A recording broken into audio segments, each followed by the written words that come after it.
हा व्हायरस हा वर्ड जो आहे तो लॅटिन भाषेतून आलेला आहे, ज्याचा अर्थ पॉयझन किंवा वेनम असा होणार. आणि हा व्हायरस जो आहे तो एखाद्या होस्टच्या बॉडीच्या आतमध्ये गेल्याशिवाय तो ॲक्टिव्ह होत नाही. इथे बघा आपण लिहिलं आहे remain inactive outside the living host, म्हणजे तो एखाद्या होस्टच्या बॉडीच्या बाहेर जेव्हा असतो तो इनॲक्टिव्ह असणार आहे, आणि जेव्हा तो एखाद्या बॉडीच्या आतमध्ये गेल्यानंतर तो ॲक्टिव्ह होऊन जाणार. म्हणजे त्याचा अर्थ व्हायरसेस जे असणार आहे जोपर्यंत बाहेर असणार आहे म्हणजे वातावरणात असणार आहे तेव्हा ते व्हायरसेस इनॲक्टिव्ह फॉर्मॅटमध्ये असणार आहे, आणि जेव्हा ते एखाद्या होस्टच्या बॉडीच्या आतमध्ये जाणार, म्हणजे एखादी होस्ट म्हणजे कोणते येणार, इथे प्लांट्स येणार, ॲनिमल्स येणार किंवा बॅक्टेरिया येणार, या कोणत्याही एका होस्टच्या आतमध्ये तो जेव्हा आतमध्ये जाईल तेव्हा तो जो आहे तो ॲक्टिव्ह होऊन जाणार.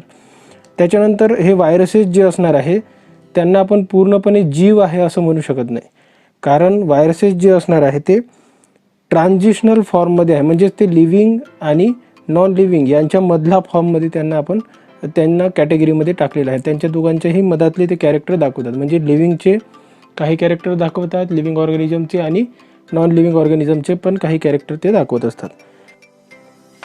हे जे सगळे व्हायरसेस आहेत ते नॉन सेल्युलर आहे किंवा असेल्युलर आहे, म्हणजे त्यांची बॉडी जी आहे ती सेलपासून बनलेली नाही आहे, म्हणून त्यांना पार्टिकल्स असं म्हणतात. म्हणजेच त्यांना ऑर्गॅनिझम असं म्हणत नाही, तर त्यांना पार्टिकल असं म्हणतात. आणि सगळे जे व्हायरसेस आहेत ते सगळ्या व्हायरसपासून काही ना काही इन्फेक्शन जे आहे ते होत असते, म्हणून त्यांना इन्फेक्टियस पार्टिकल्स असं सुद्धा इथे आपण म्हणत असतो. आता यानंतर आपण जे आहे ते व्हायरसचं जनरल स्ट्रक्चर जे आहे त्याच्याकडे वळू. जनरली व्हायरसेस जे असणार आहे ते प्रोटीन आणि न्यूक्लिक ॲसिड, म्हणजे प्रोटीन म्हणजे त्याला कॅप्सिड असं म्हटलेलं आहे, आणि न्यूक्लिक ॲसिड जे आहे ते DNA किंवा RNA जे आपल्याला माहिती आहे त्यांना न्यूक्लिक ॲसिड असं म्हणतो. तर या दोन गोष्टीपासून बनलेले आहे, आणि त्यांना जे असणार आहे ते न्यूक्लिओ कॅप्सिड असं सुद्धा म्हटलं जातं. पण काही कॅप्सिड जे असणार आहे त्यांच्यामध्ये हे प्रोटीन कोट असते, त्याच्यानंतर हे न्यूक्लिक ॲसिडसुद्धा असते, आणि त्याच्यासोबत त्याच्यावरून जे आहे ते एक एन्व्हलप असते जे मेम्ब्रेनियस असते. ते एन्व्हलप जे असणार आहे ते कशापासून बनलेलं असते, तर ते लिपिड बायलेयर आणि ग्लायकोप्रोटीन या दोन गोष्टीपासून ते बनलेलं असते. म्हणजे जे आता इथे आपण डायग्राममध्ये बघू शकतो, हे जे कॅप्सिड आहे तो असा जर व्हायरसचं स्ट्रक्चर असेल तर त्याला नेकेड व्हायरस म्हणू आपण, आणि त्या एक प्रोटीन कोट असेल, त्याच्या आतमध्ये न्यूक्लिक ॲसिड असेल, आणि वरून जर एन्व्हलप असेल तर तो जो असणार आहे तो एन्व्हलप असलेला व्हायरस असणार आहे. ही जी वरती आपल्याला ग्रीन कलरची दिसते ती झालरसारखं स्ट्रक्चर आहे, त्यालाच फ्रिंज म्हणू आपण, आणि ते जे आहे ते ग्लायकोप्रोटीन स्पाइक्स असणार आहे, आणि त्यालाच पेप्लोमर्स असं सुद्धा म्हटलेलं आहे. व्हायरस जो आहे तो जनरली 4 शेपमध्ये आढळून येतो. त्याच्यातला पहिला जो शेप आहे मी इथे काढलेला आहे पॉलीहेड्रल शेप. त्याच्यानंतर दुसरा शेप जो आहे तो हेलिकल शेप किंवा रॉड शेप म्हणत असतात त्याला. त्याच्यानंतर तिसरा जो शेप आहे तो स्पायरल शेप आहे, आणि चौथा जो शेप आहे तो कॉम्प्लेक्स आहे किंवा त्यालाच टॅडपोल शेप असं सुद्धा म्हटलेलं आहे. तर याचे एक्झाम्पल्स आपण बघितले इथे बघू शकतो. जे पॉलीहेड्रल शेपचं ॲडेनो व्हायरसेस आहे, त्याच्यानंतर हेलिकल शेप किंवा रॉड शेपचं टोबॅको मोझाईक व्हायरस आहे, त्याच्यानंतर स्पेरिकल शेपचं इन्फ्लुएन्झा आहे, आणि कॉम्प्लेक्स किंवा टॅडपोल शेपचं बॅक्टेरियोफेज व्हायरस त्याचे उदाहरण असणार आहेत. शेप ऑफ व्हायरसेसच्या नंतर आता आपण बघणार आहोत टाईप्स ऑफ व्हायरसेस. हे जे व्हायरसेस आहेत ते जनरली 3 कॅटेगरीमध्ये डिवाईड झालेले आहे, म्हणजे 3 पार्टमध्ये डिवाईड झालेले आहे. म्हणजेच 3 प्रकारचे व्हायरसेस या पृथ्वीवरती आहे असं आपण म्हणू शकतो. ज्याच्यामध्ये एक प्रकार आहे प्लांट व्हायरसेस, दुसरे आहे ॲनिमल व्हायरसेस, आणि तिसरे आहे बॅक्टेरियोफेजेस.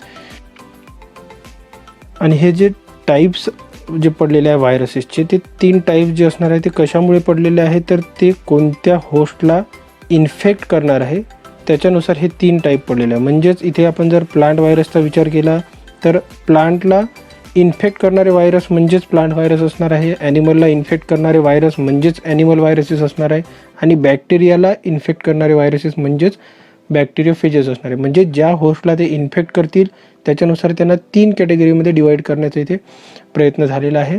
आणि प्लांट व्हायरस, ॲनिमल व्हायरस आणि बॅक्टेरियोफेज हे 3 प्रकारचे व्हायरसेस इथे आपल्याला शिकायचं आहे. त्याच्यातला पहिला आपण बघू प्लांट व्हायरस. तर प्लांट व्हायरस जे असणार आहे याचाच अर्थ आपण लिहून घेतलेला आहे की प्लांटला इन्फेक्ट करणारे जे व्हायरस असणार आहे त्यांना आपण प्लांट व्हायरस म्हणू शकतो. म्हणजे the viruses which attack and infect plants. Plant व्हायरसेसमध्ये genetic material single stranded RNA किंवा डबल स्ट्रँडेड RNA म्हणजे फक्त RNA जे असणार आहे ते फक्त प्लांट व्हायरसमध्ये प्रेझेंट राहणार आहे. त्याच्यानंतर त्यांचा शेप जो आहे किंवा सिमेट्री म्हटलेला आहे ती सिमेट्री हेलिकल सिमेट्री असणार आहे. कोणत्या व्हायरसची? प्लांट व्हायरसची सिमेट्री म्हणजे स्ट्रक्चर म्हणू आपण, ते हेलिकल स्ट्रक्चर असणार आहे किंवा रॉड शेप स्ट्रक्चर मोस्टली त्यांचं असणार आहे. त्याचे एक्झाम्पल्स आपल्याला खाली बघता येईल. टोबॅको मोझेक व्हायरस जो प्लांट व्हायरस आहे किंवा प्लांटवरती येणारा किंवा टोबॅकोवरती येणारा तो व्हायरस आहे. त्याच्यानंतर टोमॅटो कर्ल व्हायरस नावाचा एक व्हायरस आहे. आता आपण ॲनिमल व्हायरसबद्दल बघू. तर हे ॲनिमल व्हायरस म्हणजे कोणते व्हायरस असणार आहे? जे ॲनिमलला इन्फेक्ट करतील असे व्हायरस म्हणजेच ॲनिमल व्हायरसेस असणार आहे. तर त्याच्यामध्ये जेनेटिक मटेरियल जो आहे तो RNA किंवा DNA असणार आहे.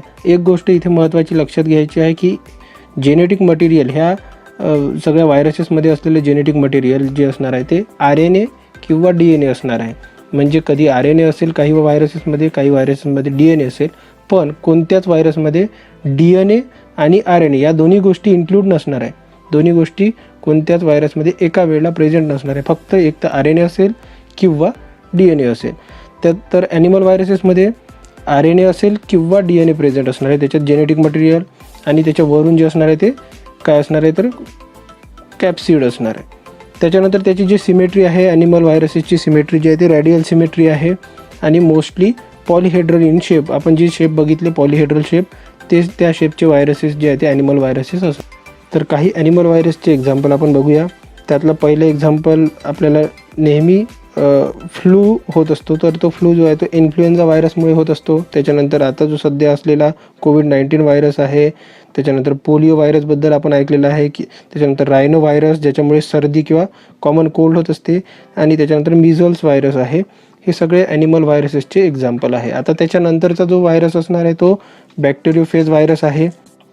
तर बॅक्टेरियोफेज व्हायरसेस म्हणजे असे व्हायरस जे बॅक्टेरियाला इन्फेक्ट करणार आहे. तर त्याचा अर्थ आपण इथे लिहून घेतला आहे. फेजियनचा अर्थ इटर असा होतो किंवा खाणारे असा होतो आणि म्हणजेच याचा अर्थ काय आहे तर बॅक्टेरियाला खाणारे असे व्हायरस किंवा बॅक्टेरियाला इन्फेक्ट करणारे व्हायरस, ते व्हायरस म्हणजे बॅक्टेरियोफेज व्हायरस असणार आहे. आणि त्याच्यामध्ये जनरली जेनेटिक मटेरियल फक्त DNA प्रेझेंट राहणार आहे. म्हणजे DNA प्रेझेंट राहील, त्याच्यावरती प्रोटीन कोट किंवा कॅप्सिड प्रेझेंट राहणार आहे. त्याच्यानंतर त्याचा शेप जो असणार आहे तो टॅडपोल शेप, जे आपण आधी बघितलेला आहे शेप, तर त्याच्यातला टॅडपोल शेप जो असतो तो बॅक्टेरियोफेज व्हायरसमध्ये असतो. सुरुवातीला आपण बघितल्याप्रमाणे व्हायरसेस हे जे आहे ते नॉन लिव्हिंग नेचर दाखवत असतात आणि लिव्हिंग नेचरसुद्धा दाखवत असतात. तर ते नॉन लिव्हिंग नेचर कोणते दाखवतात आणि लिव्हिंग नेचर कोणते दाखवतात हे आता आपण थोडं बघून घेऊया. तर नॉन लिव्हिंग नेचरमध्ये सगळ्यात पहिला पॉईंट आहे नो कम्प्लीट सेल्युलर स्ट्रक्चर. म्हणजेच व्हायरसला सेलचं स्ट्रक्चर कम्प्लीट स्ट्रक्चर नसतं. म्हणजे याचा अर्थ काय, जे लिव्हिंग ऑर्गॅनिझम्स आहे सगळे ते लिव्हिंग ऑर्गॅनिझम सेलपासून बनलेलं आहे आणि व्हायरस जो आहे तो सेलपासून बनलेला नाही. म्हणजे त्याला आपण नॉन लिव्हिंग कॅटेगरीमध्ये मोडू शकतो. त्याच्यानंतरचा पॉईंट आहे it do not show cellular metabolism. जर त्याला सेलच नसेल तर त्याच्या आतमध्ये घडणाऱ्या ज्या केमिकल रिॲक्शन्स आहे म्हणजेच मेटॅबॉलिक रिॲक्शन्स आहेत त्यासुद्धा त्याच्यामध्ये घडून येणार नाही. आणि त्याच्यामध्ये रेस्पिरेशनसारख्या गोष्टी आहे, या सगळ्या गोष्टी जे आहे ते मेटॅबॉलिझममध्ये येतात. तर त्या सगळ्या गोष्टी होऊ शकणार नाही. म्हणजेच ते एक नॉन लिव्हिंग नेचर जे आहे तिथे तो शो करणार आहे. त्याच्यानंतरचा पॉईंट आहे outside the host they can act as a chemical substance. म्हणजेच एखाद्या होस्टच्या तो जेव्हा बाहेर राहील तो एका फक्त केमिकल सबस्टन्ससारखा राहील. कोणताही जीव किंवा जिवंत असल्यासारखा तो वागणार नाही, केमिकल सबस्टन्ससारखा फक्त राहणार आहे. म्हणजेच तो नॉन लिव्हिंग नेचर इथे शो करत आहे. त्याच्यानंतर त्याच्यामध्ये ग्रोथ आणि डिव्हिजन याचीसुद्धा अब्सेन्स आहे. म्हणजे त्याची ग्रोथ पण होणार नाही आणि त्याची वाढ पण होणार नाही आहे. तर ते हे जे कॅरेक्टर्स आहे ते नॉन लिव्हिंग कॅरेक्टर्स व्हायरसचे आपल्याला इथे दिसून येणार आहे. त्याच्यानंतर लिव्हिंग कॅरेक्टर्स जे आहे व्हायरसेसचे ते आपण बघूया. पहिलं कॅरेक्टर आहे viruses have definite shape and morphology like living organism. तर लिव्हिंग ऑर्गॅनिझमसारखी व्हायरसला डेफिनेट शेप आहे, जे आपण 4 प्रकारचे शेप आत्ताच बघितलेले आहे आणि त्याला एक मॉर्फॉलॉजी आहे, काहीतरी बॉडी आहे.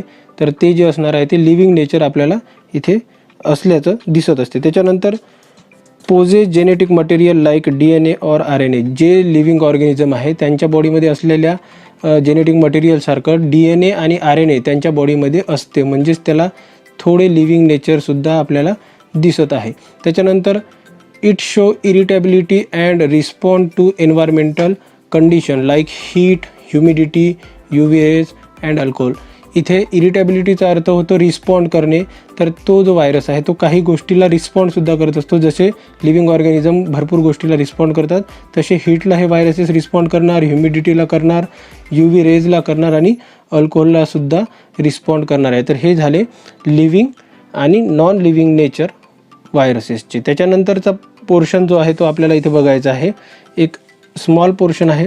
तर व्हायरॉइड म्हणजे नेमकं काय आहे, तर व्हायरॉइड जे असणार आहे ते इन्फेक्टियस RNA स्ट्रँड्स आहे. म्हणजे फक्त RNA जो आहे तो इन्फेक्ट करणारा RNA, त्याला आपण व्हायरॉइड्स असं म्हणू शकतो. आणि हा इन्फेक्ट करणारा RNA जो आहे तो कोणाला इन्फेक्ट करणार, तर फक्त प्लांट्सला तो जो आहे तो RNA इन्फेक्ट करणार.